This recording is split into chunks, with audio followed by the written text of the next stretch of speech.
So we're going to begin review 2 now, and we're going to start project 1 by opening the student roster or the student roster file. So I'm going to go to my folder, open up student roster.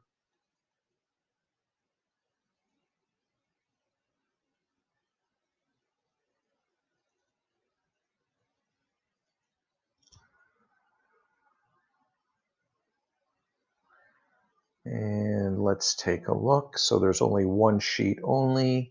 I see the name of the school again, student name, country, the program they're in, the cost of the program, and when does the program start. So I think that's pretty easy to understand.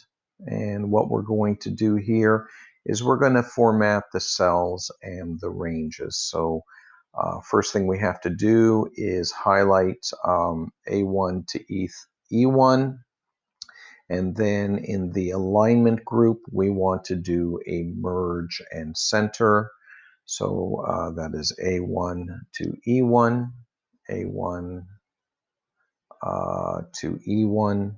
Okay, so if you notice here we have 5 different cells. What we're going to do is we're going to make this into one giant cell, and the merge and center button is right there. So when we click it, okay, and I click outside, notice this is just one cell. See the selected area there? Clicking it again, it is now just one giant cell, and the text inside it has been centered, and hence the name merge and center. And then we want to highlight the second row and do another merge and center. So let's go ahead and highlight the 5 cells that make up the second row and do merge and center again. In question number 4, we're highlighting the third row, and we're going to be deleting that row. And what do we do with the remaining cells? The remaining cells have to be shifted upwards. So let's highlight that row, row 3. Notice the cells are empty. So let's do a right click, and let's delete those cells. And what do we do with the remaining cells? They get pushed upward. So this row, which is currently row 4, is going to become row 3. We click OK, and we see that the cells have been shifted upward.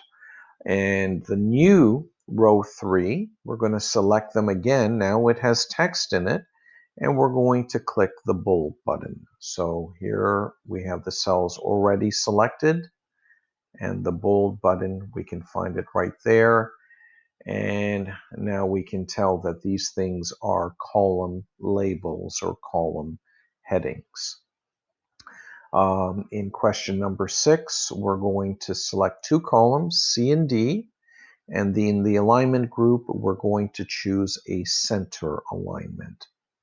So let's go ahead and select columns C and columns D.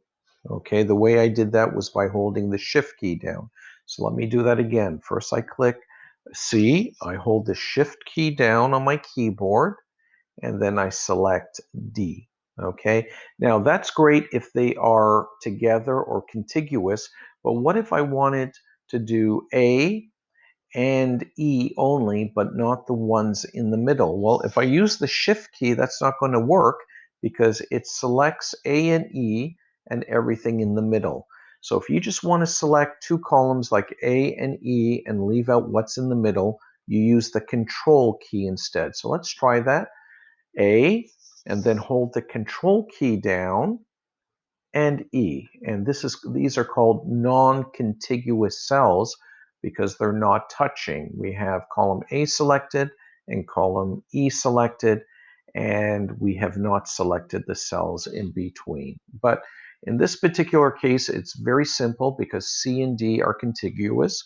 We click on column C, hold the Shift key down, and click on column D. Now, we have different types of alignment. We have the right align, where everything is aligned to the right. We have the left align, or we can align in the center, okay? So to get the hang of it, just click on the 3 different alignments: align left, align center, and align right, and you'll see what they do. And likewise, if these cells are very tall, they have a lot of height to them, you can also align top, align middle, and align the text on the bottom. And that's a nice little thing for you to experiment with as well, with regards to alignment. So let's continue. Now we're going to go back to cell A1, all right? And in cell A1, we're going to choose a cell style, and the style we want is title. So let's go ahead, select A1. Now remember, A1 is this giant cell that goes across. Now it looks like it goes all the way up to E, but if you have any doubt at all, look at the address bar. We only have A1 selected because we did a merge and center. So what we're going to do is we're going to select a cell style, okay? And the style for this is a title, okay? So if you're writing a book, you're going to have a title, and then every section is going to have a heading. And if that section has a subsection, well, that's going to be a heading 2, and a subsection of a subsection as heading 3, and so on. So in this case, it's a title. So we select title, and then in A2, okay, we're going to go back to cell style, and under themed cells, what we want to do is we want to choose an accent 1. So let's highlight that cell, go back to cell styles again, and we're looking for a themed style. Okay, notice that these styles are grouped into different categories: data and model, okay, headings, the total one is a nice one, and we have theme cells. So we want an accent cell in this one. So select accent 1, and it really doesn't tell me which color to use. So I'm going to use any accent color, okay? So accent, oh yes, accent 1 is the blue one, but it doesn't tell me what percentage to use. If I look there, it leaves that unknown. So you can choose how dark you want that cell to be, okay? So accent 1, and I'll choose 40%, which is a little bit darker. Or actually, maybe a full accent 1. I think that's probably what they mean. So we'll use a full accent 1 instead. And let's continue. Then apply a bold to A2. So we'll make it bold. And then in question 11, we're going to highlight D4 to D46. So let me highlight those cells first. So D4 all the way down to D46. There we go. We have those cells selected. And what do we want to do with it? We want to change the formatting of it. Okay. We want it to take on an accounting format. Now, we can do that straight from the number group here. Okay, we do have different formats. Okay, we have accounting format, percentage. There's a lot of things we can do here, but I prefer seeing all my options. So what I'm going to do after I've selected the cells, I'm going to do it a little bit differently than the book. I'm going to right click, go to format cell, and that way I can see all the formatting options. Now you can format as a number and decide how many decimal places you want. But what I'm going to do is I'm going to choose accounting here because it puts a $sign in there and automatically has 2 decimal places. And if you've ever studied accounting or you know someone who studied accounting, it's color coded. So if you're adding up a bunch of credits and debts and the number is above 0, meaning you don't owe, you have money at the end of the month. It's color coded as black. If, however, it's below zero and you have to pay out money, it's in the red, and hence the expression in the black and in the red. So accounting and number and currency are very similar, but I think in this case, they want to use the accounting number. So let's click OK. We can see the dollar signs are in there, have been placed in there automatically. And then in the numbers group, we want to decrease the decimal places. So we only want to see the dollars. We don't want to see the cents. Now, if you look at the number group, you do have increase the number of decimal places, decrease.